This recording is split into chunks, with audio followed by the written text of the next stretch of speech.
नमस्ते दोस्तों, lockdown study programme में आप सबका स्वागत है। आज हम अध्ययन करेंगे कक्षा 12 के भूगोल विषय के चैप्टर नंबर 8 का, जिसका नाम है प्राथमिक व्यवसाय। आइए अध्ययन करते हैं महत्वपूर्ण पाठ्यपुस्तक के प्रश्नों के बारे में। पहला प्रश्न है, निम्न में से कौन सी जनजाति उत्तरी साइबेरिया में नहीं रहती है? तो इसका आंसर आएगा एस्किमो। यह उत्तरी कनाडा में रहती है, अलास्का के क्षेत्र में। उत्तरी साइबेरिया में रहने वाली जनजातियां सेमोयड्स, तोंग, याकूत। एस्किमो उत्तरी साइबेरिया में निवास नहीं करती है। आइए देखते हैं अगला प्रश्न। निम्न में से कौन सा कार्य प्राथमिक व्यवसाय नहीं है? तो आखेट भी है, संग्रहण भी है, मछली पकड़ना भी है, विनिर्माण नहीं है। तो इसका आंसर हो जाएगा ऑप्शन द विनिर्माण। ये द्वितीयक व्यवसाय में आता है। आइए अगला प्रश्न देखते हैं। निम्न में से कौन सी रोपण फसल नहीं है? तो इसमें कॉफ़ी रोपण फसल है, गेहूं नहीं है, गन्ना भी है और चाय नहीं है। तो आंसर आ जाएगा ब गेहूं। गेहूं एक रोपण कृषि नहीं है। रोपण कृषि उसे कहते हैं जिसकी पौध तैयार करके पौध को उखाड़ के दूसरे स्थान पर लगाते हैं, उसे रोपण कृषि कहते हैं। तो गेहूं ऐसी फसल नहीं है। निम्न में से कौन सी कृषि प्रकार का विकास यूरोपीय औपनिवेशिक समूह द्वारा किया गया था? तो इसका आंसर आएगा रोपण कृषि। ट्रक फार्मिंग, मिश्रित और निर्वहन, ये कृषि यूरोप से की देन नहीं है, रोपण कृषि यूरोप की देन है। निम्न में से वाणिज्यिक अनाज कृषि नहीं की जाती है कौन से क्षेत्रों में? तो यह आएगा सवाना क्षेत्रों में, क्योंकि सवाना सहारा के रेगिस्तान में उष्णकटिबंधीय घास है, यहाँ पर वाणिज्यिक अनाज कृषि नहीं करते हैं। अगला प्रश्न देखते हैं। व्यापारिक स्तर पर लकड़ी काटने का व्यवसाय कौन से क्षेत्र में किया जाता है? तो इसका आंसर आएगा कौनधारी वनों में। तो कौनधारी वन इसका आंसर हो जाएगा। उत्तरमाला देख लीजिए। अगला प्रश्न देखते हैं। अति लघु उत्तरात्मक विश्व में पाई जाने वाली दो शीतोष्ण घास के मैदानों के नाम बताइए। यूरेशिया के स्टेपीज और उत्तरी अमेरिका के प्रेरीज, ये शीतोष्ण घास के मैदान है।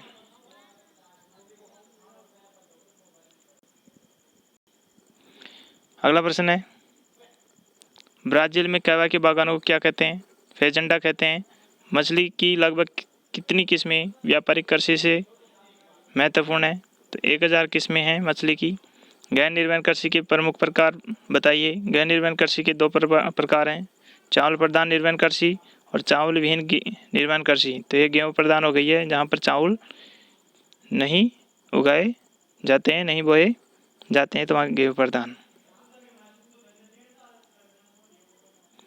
अगला प्रश्न है, लघुतरात्मक प्राथमिक व्यवसाय के 4 उदाहरण बताइए।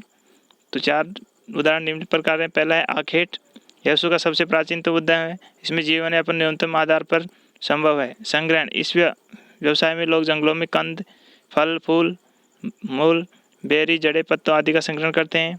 मछली पकड़ना, इस व्यवसाय में प्राकृतिक रूप से उपलब्ध मछलियों को पकड़ा जाता है। पशुचारण, इस व्यवसाय में पशुओं से भोज्य पदार्थ, चमड़ा, ऊन प्राप्त करने के लिए पशुपालन किया जाता है। अगला प्रश्न है, व्यापारिक पशुपालन के क्षेत्रों के नाम बताइए। व्यापारिक पशुपालन मुख्यतः शीतोष्ण घास के मैदानों में किया जाता है, किंतु पशुपालन के उद्देश्य अलग अलग होते हैं। डेनमार्क और न्यूजीलैंड में दूध के लिए पशुपालन किया जाता है। ऑस्ट्रेलिया में दुग्ध और ऊन के लिए पशुपालन किया जाता है। संयुक्त राज्य अमेरिका में मांस और दुग्ध के लिए पशुपालन किया जाता है। अर्जेंटीना, यूरुग्वे, स्वीडन, हॉलैंड में व्यापारिक पशुपालन किया जाता है। जिनके दूध उत्पादों को व्यापार करते हैं उनको व्यापारिक पशुपालन के नाम से जाना जाता है। अगला प्रश्न है, ट्रक कृषि का क्या अर्थ है? इसकी मुख्य विशेषताओं का वर्णन कीजिए। तो ट्रक कृषि का अर्थ एक विशेष प्रकार की कृषि है जिसमें साग सब्जियों को कृषि की जाती है। साग सब्जियों की विशेष प्रकार से कृषि की जाती है।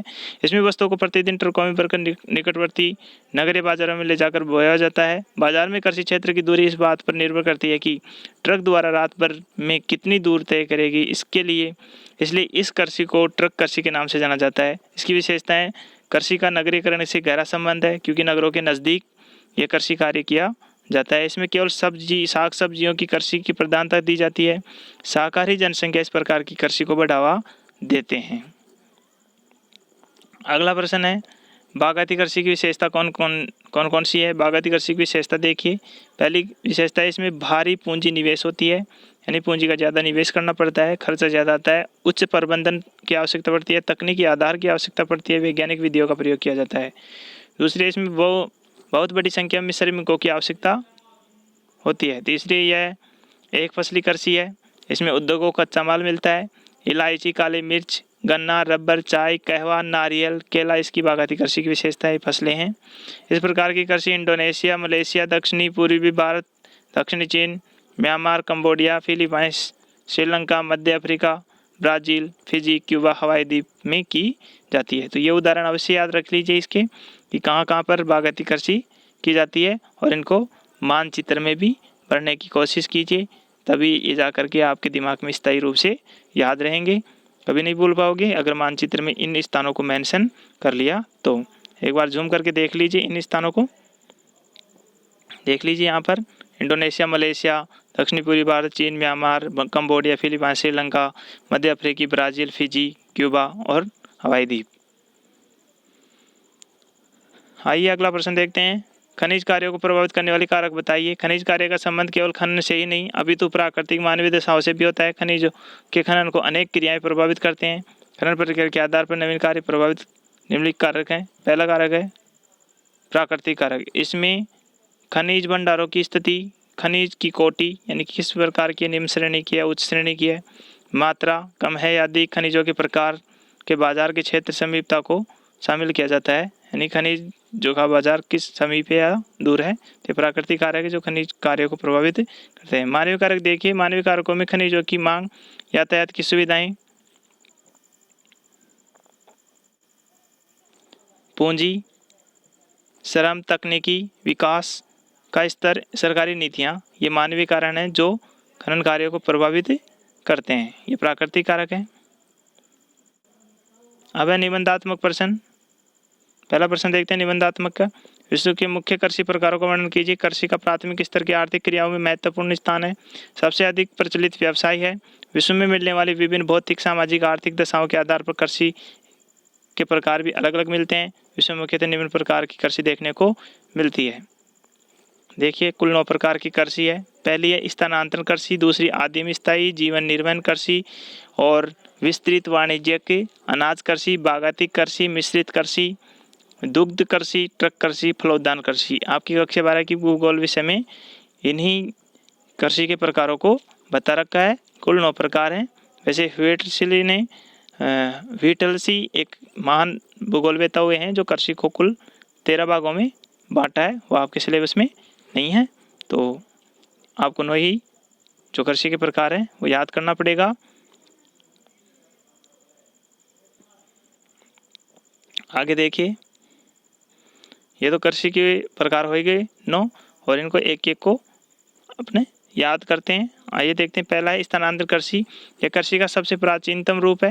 यह कृषि उष्ण कटिबंधीय वन क्षेत्रों में की जाती है, जहां वनों को जला दिया जाता है, भूमि को साफ कर दिया जाता है, उस भूमि पर कृषि कार्य की जाती है, यानी कृषि आदिम जनजाति के लोगों द्वारा की जाती है। विश्व के अलग अलग भागों में इसको अलग अलग नामों से भी जाना जाता है, तो उनको भी याद रखना चाहिए। उत्तरी पूर्वी भारत में इसको झूमिंग कृषि भी कहते हैं, और राजस्थान के दक्षिण में वालरा और दक्षिणी पूर्वी में पहाड़ी क्षेत्रों में चीमाता और समतल क्षेत्रों में दजिया के नाम से जाना जाता है। तो चीमाता और दजिया। तो स्थानांतरण कृषि, वनों को काट करके जला दिया जाता है, भूमि को साफ किया जाता है, फिर उससे राख में बीज बोए जाते हैं और इस प्रकार से स्थानांतरण कृषि करते हैं। वर्तमान में इस पर सरकार ने पर्यावरण प्रदूषण या पर्यावरण की क्षति के लिए, वनों का अंधाधुंध कटाई के लिए इस पर रोक लगा दी गई है। यह कृषि किसके द्वारा की जाती है? जनजातियों के द्वारा की जाती है, आदिम जनजातियों के द्वारा। अगला प्रकार है आदिम स्थायी कृषि। धीरे धीरे स्थानांतरण कृषि में स्थायी रूप ग्रहण कर लिया, तो ऐसी कृषि को आदिम स्थायी कृषि करने लगे। स्थानांतरण कृषि को एक ही जगह करने लगे, एक ही स्थान पर, तो वो आदिम स्थायी कृषि के नाम से जानी जाती है। अगला कृषि का प्रकार है जीवन निर्वहन कृषि।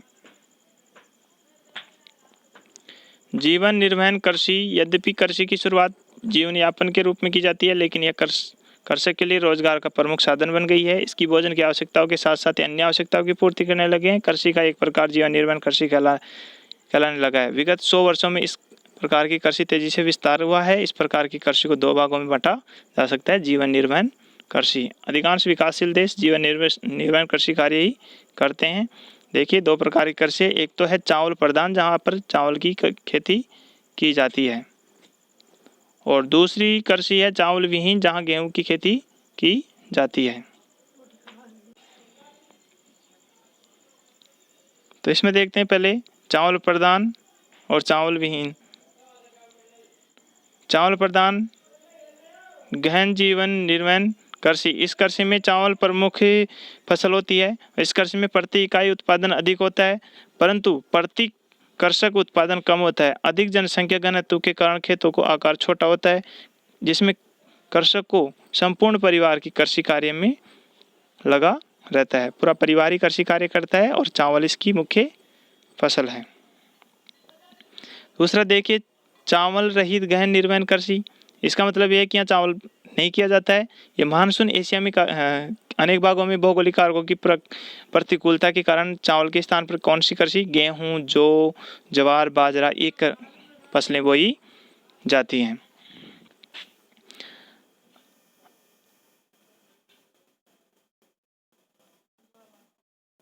अगला है वाणिज्यिक अनाज कृषि। वाणिज्यिक अनाज कृषि वास्तव में जीवन निर्वहन कृषि से विस्तृत निर्वहन के रूप में ले लिया है।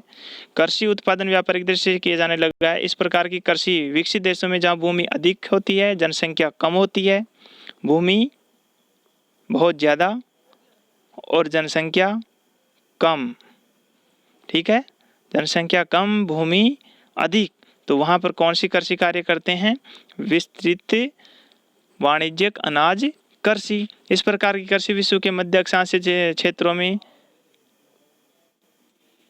आंतरिक शुष्क प्रदेशों में की जाती है। वृहत प्रकार के फार्म उपदो आधुनिक यंत्रों के माध्यम से की जाती है। कृषि की मुख्य फसल कौन सी है, गेहूं, जहाँ वाणिज्यिक अनाज कृषि करते हैं। कृषि खेतों में आकार बहुत बड़ा होता है। खेत जोतने से लेकर के फसल काटने तक सभी कार्य यंत्रों के माध्यम से किए जाते हैं, मशीनों के माध्यम से किए जाते हैं। इसके प्रति एकड़ उत्पादन कम परंतु प्रति व्यक्ति उत्पादन अधिक होता है। एकड़ में उत्पादन कम होता है लेकिन प्रति व्यक्ति उत्पादन अधिक होता है। तो इस लाइन को अवश्य याद रख लीजिए। लाइन एक बार फिर से देख लीजिए। इसमें प्रति एकड़ उत्पादन कम परंतु प्रति व्यक्ति उत्पादन अधिक होता है। किसमें, वाणिज्यिक अनाज कृषि में। अगली कृषि देखते हैं, 5 नंबर पर है दे रखा है बागाती कृषि, जिसका अति लघुतरात्मक प्रश्न में भी आंसर आया था, लघुतरात्मक में। बागाती कृषि इस प्रकार की वाणिज्यिक कृषि का विकास उष्ण कटिबंधीय क्षेत्रों में उपनिवेश काल में यूरोपीय लोगों के द्वारा किया गया है। इसका मुख्य उद्देश्य यूरोपीय देशों में वे जरूरी उपजे उपलब्ध करवाना जो उष्ण कटिबंधीय जलवायु में पैदा हो सके। ब्रिटिश वासियों ने भारत और श्रीलंका में चाय के बागान, मलेशिया में रबर के बागान और पश्चिमी द्वीप समूह में गन्ना और केलों के बागान विकसित किए गए। तो गन्ना और केलों के बागानों को अवश्य याद रख लीजिए। अगला है 6 नंबर पर मिश्रित कृषि। मिश्रित विश्व के अत्यधिक विकसित भागों में मध्यम आकार के खेतों में कृषि फसलों के आधुनिक पद्धति की जाने वाली कृषि, जिसमें पशुपालन का कार्य साथ साथ किया जाता है। इस प्रकार की कृषि उत्तर पश्चिमी यूरोपीय, उत्तरी अमेरिका के पूर्वी भाग, यूरेशिया के कुछ भाग, दक्षिणी द्वीपों के अधिकांश भागों में की जाती है। इस प्रकार की कृषि खेतों को आकार मध्यम होता है। इसमें बोई जाने वाली प्रमुख फसलों में गेहूं, जौ, राई, जई, मक्का, धान की फसलें, कंदमूल आदि इस प्रकार के फसल उत्पादन व पशुपालन साथ साथ किया जाता है। फसलों के साथ पशुओं को और मवेशी, भेड़, सुअर, कुक्कड़ आदि आय के प्रमुख स्रोत होते हैं। तो इसमें मिश्रित कृषि का मतलब कृषि के साथ साथ कौन सा कार्य, कृषि प्लस पशु पालन, ये अवश्य याद रखिए। कृषि के साथ साथ पशुपालन किया जाता है। ये कई बार कंपटीशन एग्जाम में या बोर्ड के एग्जाम में पूछा जा चुका है कि मिश्रित कृषि किसे कहते हैं। कृषि के साथ साथ पशुपालन भी, क्योंकि कृषि में जो अनाज उत्पन्न होता है उसको मनुष्य काम लेता है, जो चारा उत्पन्न होता है उसको पशुओं को खिलाने का कार्य करते हैं। इसलिए कृषि के साथ साथ पशुपालन भी किया जाता है और पशु उत्पाद प्राप्त किया जाता है। 7 नंबर पर दे रखा है डेयरी कृषि, डेयरी फार्मिंग भी कहते हैं। पर्याप्त पूंजी और आधुनिक यंत्र, गहन कृषि, आधुनिक पशु स्वास्थ्य सेवाओं के साथ साथ दुधारू पशुओं में व्यावसायिक स्तर पर दूध उत्पादन करने का कार्य डेयरी कृषि के अंतर्गत किया जाता है। इस कृषि में पूंजी की अत्यधिक आवश्यकता होती है। इस कृषि में पशुओं के स्वास्थ्य, प्रजनन, पशु चिकित्सा पर भी ध्यान दिया जाता है। पशुओं को चराने, दूध निकालने आदि कार्यों के लिए पूरे वर्ष श्रम की आवश्यकता होती है। कृषि का कार्य नगरीय क्षेत्रों के पास किया जाता है, क्योंकि दूध को तुरंत नगरों में पहुंचा करके दूध की खपत की जा सके, इसलिए डेयरी कृषि अधिक ज़्यादा विकसित है। इसका एक मैं स्पेशल वीडियो बनाऊंगा, क्योंकि डेयरी विकास के लिए आप एक प्रोजेक्ट बना सकते हैं और डेयरी विकास कार्य कर सकते हैं। वो अलग से वीडियो आएगा, कभी आएगा, ठीक है।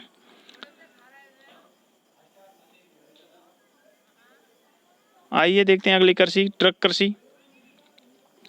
ये ट्रक है, ट्रक कृषि। इसमें साग सब्जियों की कृषि की जाती है। वस्तुओं के प्रतिदिन ट्रकों में भर करके निकटवर्ती नगरीय बाजारों में ले जाकर बेचा जाता है। बाजार की कृषि क्षेत्र की दूरी इस बात पर निर्भर करती है कि ट्रक द्वारा रात भर चलने की कितनी दूरी तय करेगी। यानी कि अगर शाम को सब्जियों को पैक किया ट्रक में, तो सुबह तक बाजार तक या मार्केट तक पहुंच जानी चाहिए, जिससे कि सब्जियां खराब न हो। तो इस प्रकार की कृषि को ट्रक कृषि कहते हैं। लास्ट और अंतिम है फलोद्यान कृषि। इसमें कृषि का एक विशिष्ट प्रकार है, जिसमें ट्रक कृषि की तरह साग सब्जियों की तरह फल सब्जियों की कृषि की जाती है। फलों फूलों की मांग नगरों में अधिक होती है। विभिन्न भागों में विभिन्न प्रकार की फसल उगाए जाते हैं। उष्णकटिबंधीय क्षेत्रों में केला, आम, नारियल, शीतोष्ण कटिबंधीय क्षेत्रों में सेब, नाशपाती, भूमध्य सागरीय क्षेत्रों में नींबू, नारंगी, संतरा मुख्य फसल उगाई जाती है। यानी कि फूलों का उत्पादन किया जाता है, नगरों में इसको बेचा जाता है। ट्रक फार्मिंग की तरह ही है। ट्रक फार्मिंग साग सब्जियां करते हैं और इसमें फल फूलों की कृषि करते हैं। और अगला प्रश्न है, पशुचारण व्यवसाय पर एक लेख लिखिए।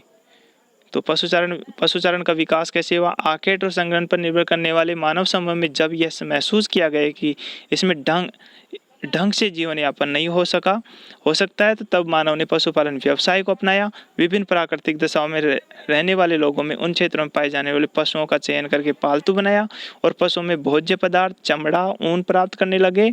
और इसके व्यवसाय उन क्षेत्रों में किया जाता है जहाँ जलवायु उष्ण और शुष्क अथवा शीतोष्ण और शुष्क होती है, धरातल ऊबड़ खाबड़ और पर्वतीय होता है। वहाँ पर पशुपालन को व्यवसाय के रूप में अपना लिया।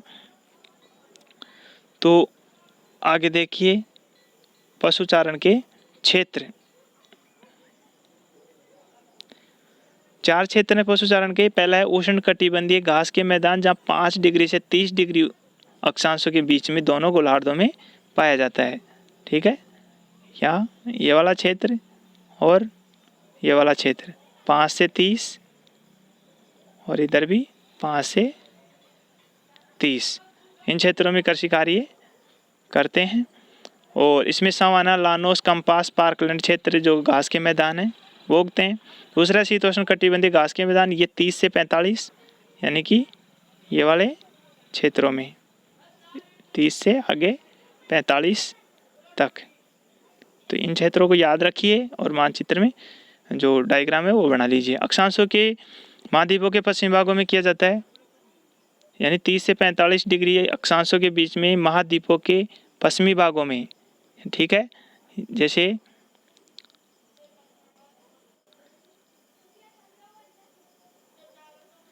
महाद्वीपों के इस भाग में किया जाता है कि कौन से क्षेत्रों में 30 से 45 डिग्री के बीच में। वर्षा का औसत 50 सेंटीमीटर है। घास के मैदानों में स्टेपी, संयुक्त राज्य अमेरिका में इसको पम्पास कहते हैं, रूस में स्टेपीज कहते हैं, ऑस्ट्रेलिया में डाउन्स के नाम से जाना जाता है। मरुस्थलीय क्षेत्र, थार मरुस्थल, कालाहारी, अरब का मरुस्थल, पर्वतीय क्षेत्र में विभिन्न पर्वतीय स्थल इस व्यवसाय के आदिम ढंग से भी हो सकता है और वैज्ञानिक ढंग से व्यापारिक स्तर पर हो सकती है। पशुचारण के प्रकार, पशुचारण की प्रक्रिया वैश्विक स्तर पर अत्यधिक विविधताओं से युक्त है। इसी कारण पशुचारण में भी जो विभिन्नताएं मिलती हैं उसके आधार पर पशुचारण की प्रक्रिया को मुख्यतः 2 भागों में चलवासी पशुचारण, व्यापारिक पशुचारण बांटा गया है। इसमें दो प्रारूपों में संक्षिप्त विवरण आगे दे रखा है, एक तो चलवासी और एक दूसरा पशु व्यापारिक पशुचारण। पहला देखते हैं कि चलवासी पशुचारण क्या होता है।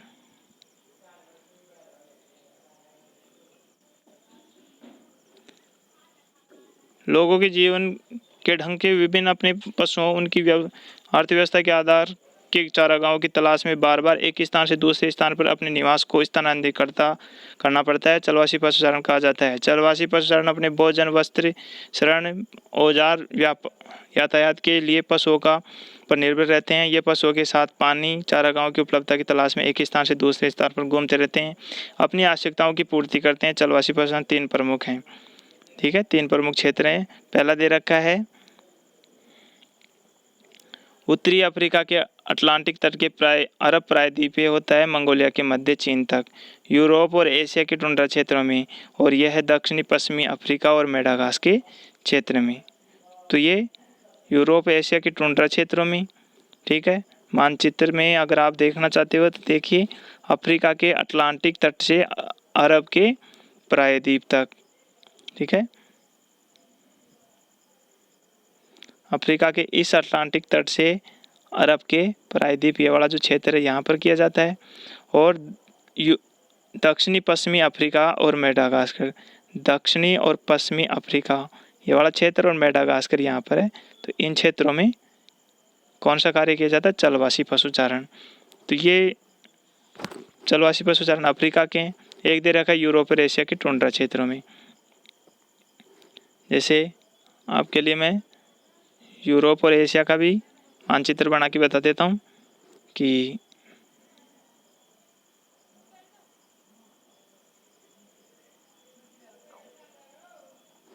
ये वाला जो क्षेत्र है वो अफ्रीका के अटलांटिक तट के प्रायद्वीप मंगोल का क्षेत्र है। अगला दे रखा है वाणिज्यिक पशुचारण या व्यापारिक पशुचारण। ज्ञान विज्ञान के प्रगति और मानव की आवश्यकताओं में हुई वृद्धि के पशुपालन व्यवसाय के रूप में भारी परिवर्तन कर दिया है। आज अनेक नए और बड़े बड़े क्षेत्रों में पशुपालन व्यापारिक स्तर पर व्यवस्थित ढंग से किया जाता है। वाणिज्यिक पशुपालन का मुख्य उद्देश्य दुग्ध प्राप्ति है, मांस प्राप्ति है और चमड़ा प्राप्ति है, ताकि अधिक से अधिक लाभ अर्जित किया जा सके। तो दुग्ध, मांस, ऊन, चमड़ा आदि की प्राप्ति के लिए ये व्यापारिक पशुपालन किया जाता है। और अगला प्रश्न है मानव के प्रमुख आदिम व्यवसायों का वर्णन कीजिए। तो यही प्राथमिक व्यवसाय हैं जो आदिम व्यवसाय के नाम से भी जाने जाते हैं। प्राचीन काल में अपनी आवश्यकताओं व विकास के साथ साथ व्यवसाय में परिवर्तन करता रहा है, किंतु मानव के प्रमुख आदिम व्यवसाय उनकी आधारशिला रहे हैं। मानव के आदिम व्यवसाय का आखेट, यह व्यवसाय विश्व का सबसे प्राचीनतम व्यवसाय माना जाता है, जिसमें सबसे कम व्यक्तियों की आवश्यकता होती है, लेकिन अन्य किसी आर्थिक क्रिया की अपेक्षा अधिक क्षेत्र की आवश्यकता होती है। इस व्यवसाय में जीवन यापन न्यूनतम आधार पर संभव है। आखेट क्रिया के अपनाते हुए व्यक्ति विभिन्न क्षेत्रों में भ्रमण करते हुए भोजन, वस्त्र, निवास के साधन जुटाते हैं।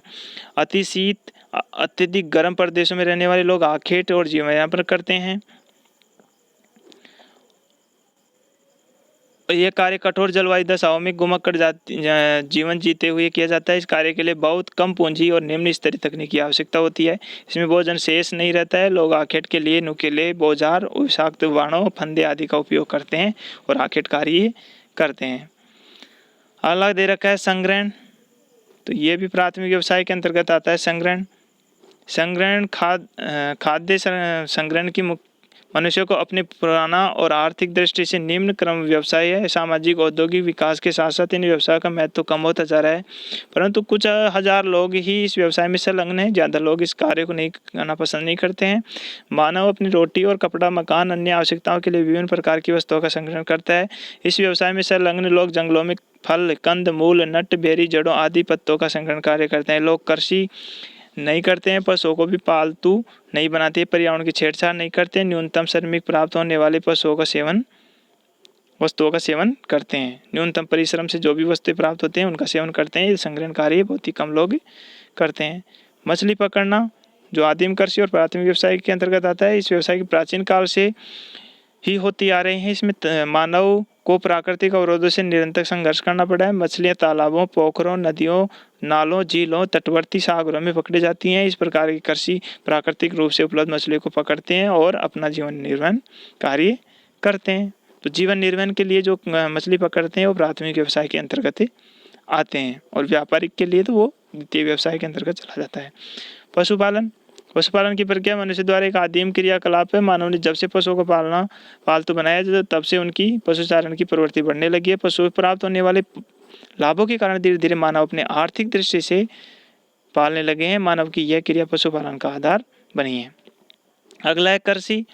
कृषि प्राथमिक स्तर की आर्थिक क्रियाकलाप में कृषि का महत्वपूर्ण स्थान है। सबसे अधिक प्रचलित व्यवसाय इसमें कृषि मनुष्यों को स्थायी आवास की सुविधा देता है दी है, और विश्व में भोजन के मुख्य स्रोत कृषि द्वारा भोजन का लगभग 71% आवश्यकता पूर्ति होती है। विकासशील देशों में कृषि कार्य के व्यवसायी कार्य है। अगला है लकड़ी काटना। यह भी मानव का एक प्रमुख प्राथमिक व्यवसाय या आदिम कार्य है, और इसमें मनुष्य से लकड़ी काटना और लट्ठे बनाना, इसमें आरा मशीनों का तक भेजना शामिल होता है। इस व्यवसाय में अन्य व्यवसायों की भांति महत्वपूर्ण बदलाव है। इसमें पहले लकड़ी को केवल ईंधन के लिए काटा जाता था, लेकिन आज इसका उपयोग कई उद्योगों कच्चे माल के रूप में किया जाने लगा है। तो इन सारे व्यवसायों को लिख लीजिए, याद कर लीजिए, यही प्राथमिक व्यवसाय है। और अंतिम प्रश्न दे रखा है आंकिक प्रश्न, जो विश्व के प्राथमिक व्यवसायों को दर्शा रखा है। तो पहला आखेट मत्स्य संग्रहण। तो इस प्रकार के जो क्षेत्र हैं यहाँ पर आखेट मत्स्य संग्रहण कार्य किए जाते हैं। दूसरा चलवासी पशुचारण। ये जो चलवासी पशुचारण का जो संकेत में दे रखा है। आदिम कृषि। आदिम कृषि इस प्रकार की कृषि को कहते हैं। इस प्रकार के जो डायग्राम है। फिर चलवासी पशुचारण, फिर बागाती कृषि, इस वाले क्षेत्र में बागाती कृषि कार्य करते हैं। विस्तृत व्यापारिक कृषि क्षेत्र और जीवन निर्वहन क्षेत्र या और निर्माण उद्योग, विनिर्माण उद्योग क्षेत्र में भारत में भी किया जाता है जीवन निर्वहन कृषि अधिक मात्रा में। तो इस मानचित्र को बना लीजिए, याद कर लीजिए। इस वीडियो को बार बार देखिए और प्रश्नों को कॉपी में लिखते हुए होमवर्क करते हुए याद कर लीजिए। मिलते हैं अगले वीडियो में कक्षा 12 के भूगोल विषय के स्माइल प्रोग्राम के तहत। और घर पर रहिए, सुरक्षित रहिए, लॉकडाउन के नियमों का पालन कीजिए। तब तक के लिए नमस्कार, धन्यवाद, थैंक यू।